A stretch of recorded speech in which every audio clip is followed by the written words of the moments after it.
Many world leaders became legends in their own time due to circumstances, whether they were revered or reviled, for better or worse. The 20th century perhaps had the greatest collection of political villains and heroes, and World War II brought all of them to the forefront. Winston Churchill rose to the occasion among global turmoil and major controversies, which did not end with his various terms in political office, nor did they end after his death. Myth and legend seemed to blend together, so let's set the record straight. Who was Winston Churchill? Why is he both highly respected and also, in some circles, highly reviled? What successes and failures did he have, and how was his legacy tarnished? Is criticism of his career really justified? Hello, I'm Colin Heaton, former history professor, Army and Marine Corps veteran, and welcome to this episode of Forgotten History.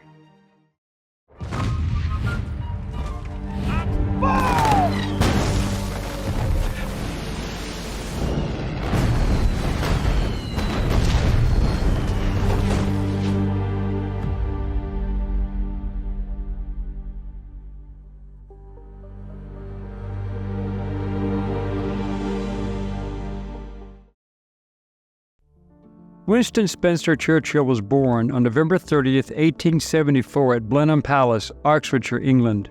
His father, Lord Randolph Churchill, was a famous Tory politician and a direct descendant from John Churchill, the first Duke of Marlborough, the greatest English commander who fought Louis XIV of France in the early 18th century. His mother, Jenny Jerome, was the daughter of New York financier and horse owner and racing enthusiast Leonard W. Jerome, and she met Randolph while she and her mother were in Paris. Winston had a typical upper-class childhood and was closest to his nanny, Mrs. Everest. As his father was aloof and always involved with politics, so he learned self-sufficiency. His grades while a student at the Harrow School were less than stellar, so his father decided that he should embark upon a military career. It took 3 attempts before he passed the entrance exam into the Royal Military College, now Military Academy Sandhurst, and once he became a cadet, he studied and graduated 20th in a class of 130. In 1895, his father died, and Winston joined the 4th Hussars Cavalry, but he wanted to see action, so he took 2 months' leave and went to Cuba, where he observed and reported on the Cuban War of Independence from Spain as a reporter for the Daily Telegraph newspaper. The following year, he served in India as both a soldier and journalist on the Northwest frontier through 1897, where he reported on current events. He was then attached to Lord Kitchener's expedition to the Nile River, where he reported on the River War of 1899, which was a bloodbath of Sudanese anti-colonial rebels. In 1899, he resigned his commission to enter politics and to make a living by his pen. His first run at political office as a conservative failed, but he decided to go to South Africa when the Second Boer War erupted as a journalist for the Morning Post. Churchill became quite a sensation back home when he was involved in the rescue of a British train that was attacked by Boer commandos, but the action saw him taken prisoner. He'd later managed to escape from captivity and return home. He again ran for office and won in a close election, his fame helping, and his publications, including his books on his experiences, enhanced his reputation and bank account. In 1905, he opposed the anti-Jewish slavery immigration bill, welcoming Jewish immigrants himself. Churchill's star rose even further, and on October 25, 1911, he was appointed First Lord of the Admiralty, a post he held during World War I. Churchill also believed that labor strikes were anti-government, and he personally oversaw the crushing of the nationwide miners' strikes. Churchill was a dedicated believer in the war against the Turks and became an enthusiast for the Dardanelles expedition as a way out of the costly stalemate on the Western Front. He saw the Gallipoli campaign, which ended in total disaster for the Commonwealth forces. He was blamed personally, although he had little control over ground operations and strategic planning. He was still blamed for not sending Britain's capital ships into the strait to support the ground forces. In his opinion, they would have been sitting ducks for the Turkish coastal artillery, which was highly effective, but nevertheless, Churchill was labeled an incompetent and demoted to Chancellor of the Duchy of Lancaster.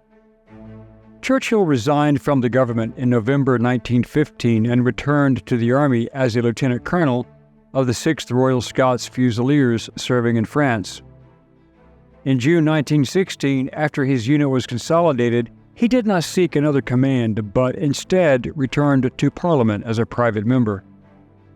Despite other accounts, Churchill was not involved in the intrigues that led to the formation of a coalition government under David Lloyd George. But it was not until 1917 that the Conservatives would allow him into the government. Despite the public lashing who took over the Gallipoli catastrophe, the publication of the Dardanelles Commission report proved that Churchill was no more responsible and even less than responsible than other political and military leaders. By that time, Churchill was the Commissioner for Munitions and was instrumental in the development of the tank as a method of breaking trench warfare deadlocks. He also sought advice from experts in various fields, deferring to those who knew more than he did. After the war, Churchill became Secretary of War in January 1919, where he surprisingly proposed cutting military spending. Churchill, who was passionately anti-Bolshevik, secured from a divided and loosely organized cabinet an intensification and prolongation of the British involvement beyond the wishes of any major group in Parliament or the nation, and in the face of the bitter hostility of labor. While Secretary of State for Air and War in 1919, Churchill was condemned for the planning and allowance of chemical attacks against Bolshevik-held villages in the Russian Civil War and urged the use of chemical weapons against Northwest frontier tribes over the objections of his colleagues in the India office, but then he was aghast at the use of bombardment for tax collection in British Iraq, advocating using non-lethal gas instead. Churchill was later assigned to the Colonial Office in 1921, where he had to manage the administration of the former Ottoman Empire's territories, the newly mandated areas in the Middle East. This is where Churchill decided on creating mandates instead of governing the areas as colonies, due to the great expense of having British military and civilian administrations.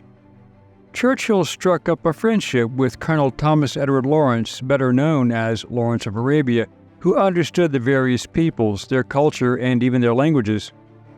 For Palestine, where he inherited conflicting pledges to Jews and Arabs, he produced in 1922 the White Paper that confirmed Palestine as a Jewish national home while recognizing continuing Arab rights. His efforts saw the eventual creation of the kingdoms of the Middle East that were friendly to British interests. Churchill also supported Irish Home Rule, and he was actively involved in the negotiations that led to the Irish Treaty of 1921 and fully supported the new Irish government. Churchill faced a new problem when, in 1922, the Turks were attempting to retake the Dardanelles neutral zone, and Churchill wanted direct military opposition.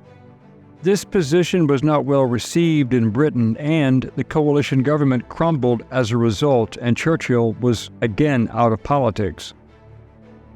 Back in politics, Churchill wanted to restore Britain to the gold standard, which flowed deflation, unemployment, and the miners' strike that led to the general strike of 1926. Churchill then recommended drastic cutbacks on military and domestic spending. In order to push his new agenda, he worked as editor at the British Gazette, an emergency official newspaper which he filled with bombastic and frequently inflammatory propaganda. Churchill's critics also attacked him for his partnership with Neville Chamberlain as Minister of Health in the cautious expansion of social services, mainly in the provision of widows' pensions.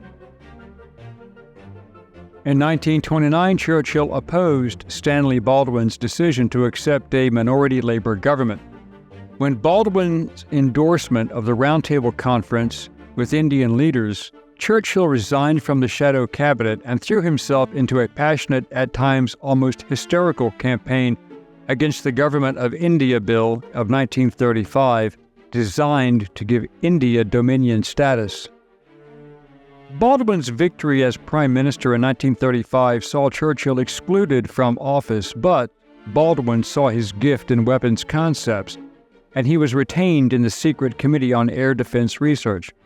Churchill wanted to build up the League of Nations around the concept of collective security and the fear that collective action would drive Benito Mussolini into the arms of Hitler. Churchill's statement to the Peel Commission on Palestine in 1937 is of interest. Quote, "I do not admit that a great wrong has been done to Native Americans and Australian Aboriginals by their replacement by a stronger race."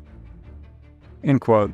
His convictions about the superiority of Aryan stock resonated with Nazi ideology to an uncomfortable extent for many interwar Britons. The Spanish Civil War of 1936 to 1939 saw Churchill preach for non-intervention as Germany and Italy supported Francisco Franco, and all were opposed by Soviet-backed forces. He also had to deal with the Italian invasions of Libya and Ethiopia threatening African stability. In fact, Churchill did not have any great issue with fascism or Italy or Germany, seeing the communists as the greater threat. He openly admitted that he admired what Mussolini and Hitler had done to resurrect their nations after the Great War and during the Great Depression, which struck worldwide. Churchill was also opposed to Hitler's overtures, and after the annexation of Austria and the occupation of Czechoslovakia following the Munich Agreement in September 1938, with Hitler and Churchill both at odds ideologically, and Churchill warned that Hitler was not finished. He wanted to form a solid coalition of European powers, including the USSR, as a barrier to German aggression, but that failed. However, what would aid Churchill in his 1940 win as Prime Minister was that his predictions of all of the events up to that point proved to come true. Churchill's career remained rather unremarkable until after Britain declared war on Germany on September 3, 1939. His reputation was one of erratic judgment and mood swings with a quick temper, but Chamberlain appointed Churchill to his old post in charge of the Admiralty. According to his former daughter-in-law, Pamela Churchill Harriman, during my interviews with her, she stated, "Winston was a man of contradictions in his life, yet he never wavered in fighting for what he believed was a just cause." Churchill's open defiance and opposition to appeasement or even a truce with Germany saw him rise to prominence. He saw the future of Europe under Hitler, so he orchestrated the eventual Allied coalition of European powers and courted American President Franklin D. Roosevelt, who was a firm supporter. The British War Cabinet crisis of 1940 saw the UK government divided on whether to seek peace with Nazi Germany and accept Hitler's terms, or keep fighting, and Churchill was not having anything related to a surrender. Churchill and Chamberlain had differing opinions, but it was not a hostile despite the historical rhetoric, and when the British failed to protect Norway at Narvik and Trondheim from the Germans in April of 1940, Chamberlain got the blame, but remembering his scapegoating after the Dardanelles and the Gallipoli, Churchill supported Chamberlain. The German invasions of Belgium and Holland on May 10, 1940 saw Chamberlain resign and request that the Foreign Secretary, Lord Halifax, replace him, but Halifax declined. Churchill was seen as the man who could unite and lead the nation, since the Labour Party, for all of its old distrust of Churchill's anti-socialism, recognized the depth of his commitment to the defeat of Hitler, and this was especially true after the Battle of France. Churchill's amazingly successful evacuation of Dunkirk endeared him to the British population and the military, but Churchill still had many issues to handle, some of which brought even more criticism, such as his ordering the French fleet destroyed at Mirs al-Kabir in Algeria to keep it from falling into German and Vichy hands, which damaged his attempts at an Anglo-French coalition for the time being. Churchill's message to the French was clear after Germany occupied half of France, and the Henri Pétain government signed an armistice effective on June 25, 1940. The message Churchill sent was, "Sail to Britain, sail to the USA, or scuttle your ships in the next 6 hours. Petain's government ignored the warnings. Churchill also increased the Commonwealth presence in the Balkans and Eastern Mediterranean, and after Yugoslavia fell, followed by Greece, then the island of Crete, Churchill came under heavy fire in Parliament. He was accused of sacrificing British lives with no positive result. Then the Battle of Britain bolstered his public image, preventing Germany from invading Britain, silencing many of his critics for the moment. After Germany bombed English cities, Churchill unleashed Bomber Command to pound Germany in a night campaign that would last for 5 years and cost RAF Bomber Command 55,500 men killed, 47,268 captured, and 4,200 wounded. On this subject, he had both critics and supporters. Churchill focused intensely on the concentrated bombing of Germany. At the height of the invasion threat, a decision was made to reinforce British strength in the air. Forces that had been sent to Greece were considered a costly sacrifice. The evacuation of Crete looked like another Gallipoli, and also the Middle East and North African campaigns were not going so well.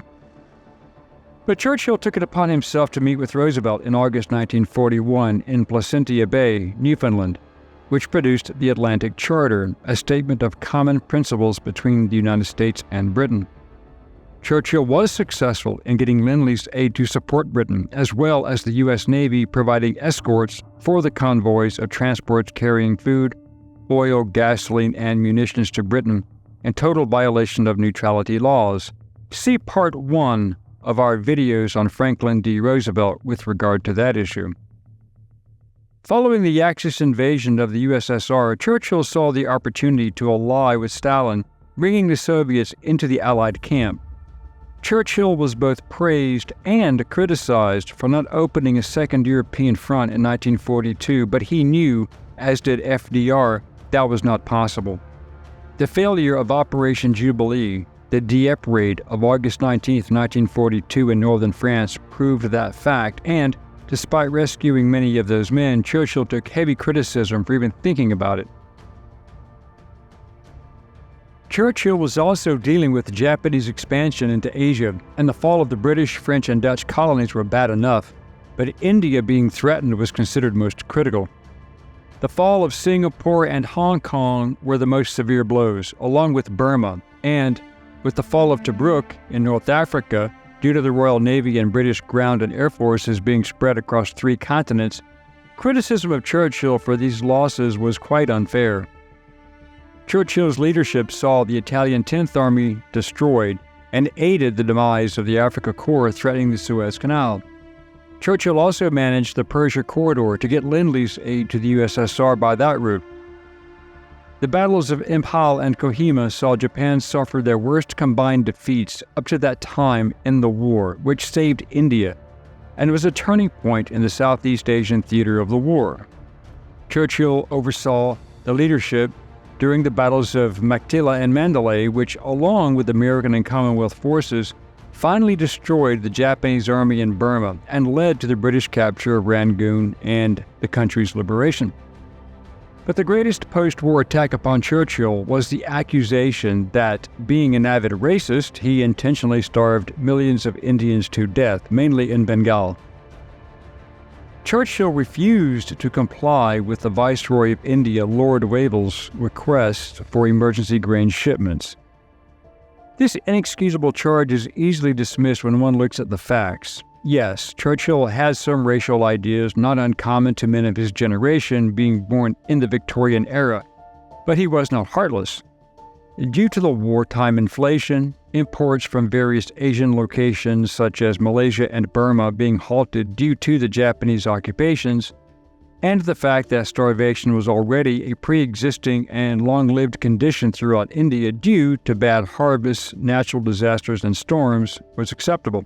In addition, food requirements for the war effort and the massive influx of Burmese and even some Chinese refugees, as well as domestic overpopulation, were the main causes.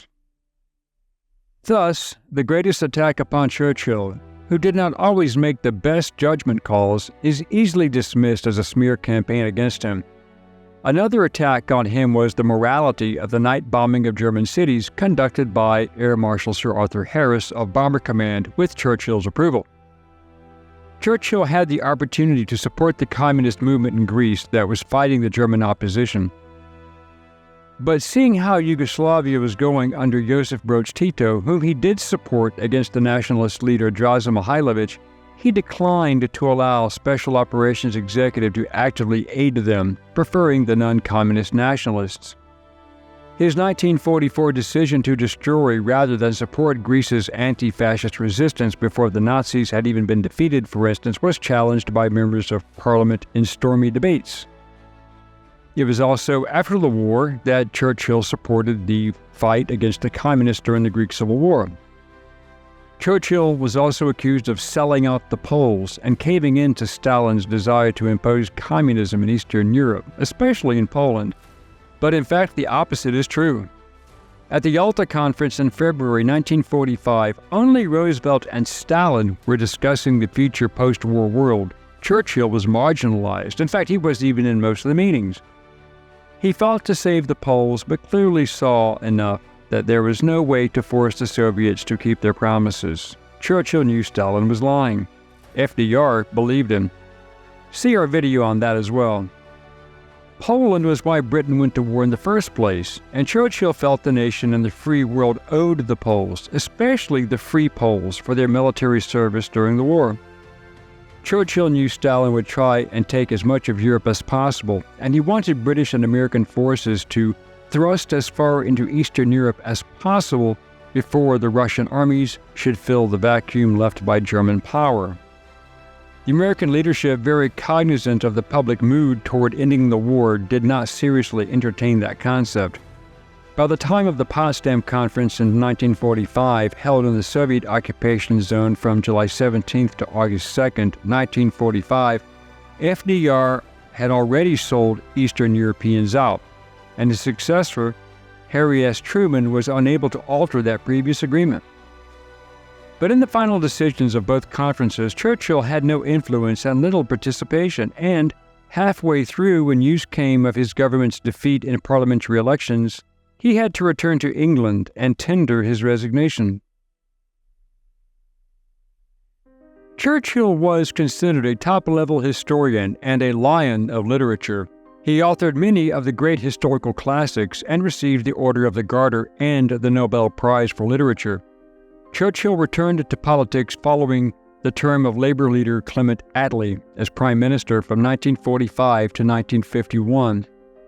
Churchill led the Conservative Party back to office in 1951 as the British Empire was falling apart, and he remained Prime Minister until 1955.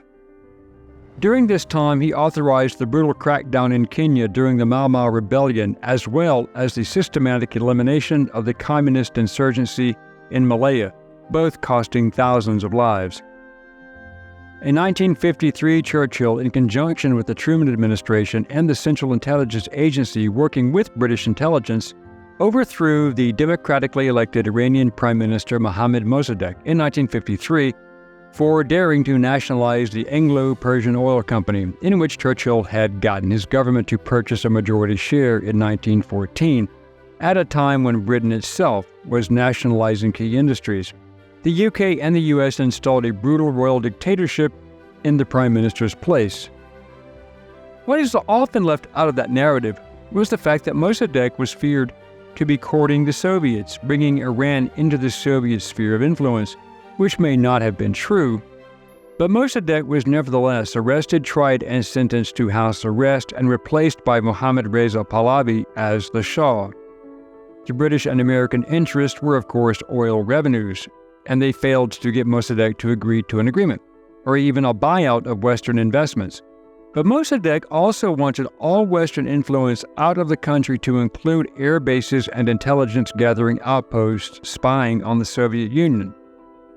Winston Churchill, mired in controversy and Prime Minister for a second time, had to resign due to ill health in 1955.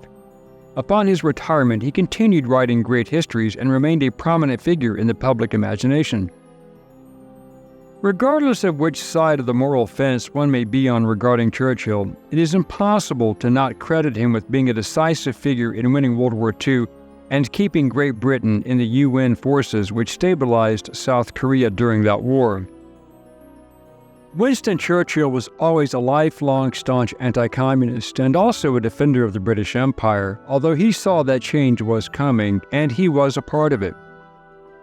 Winston Spencer Churchill died on the morning of Sunday, January 24, 1965, after the last of 8 strokes in his home at 28 Hyde Park Gate, London, and was buried in the family cemetery in Blaydon, Oxfordshire. Thank you for watching this episode of Forgotten History. If you liked what you saw, please click like, share, and subscribe. And if you would like to assist with the ever-increasing cost of production, please consider becoming a channel member and joining our Patreon page.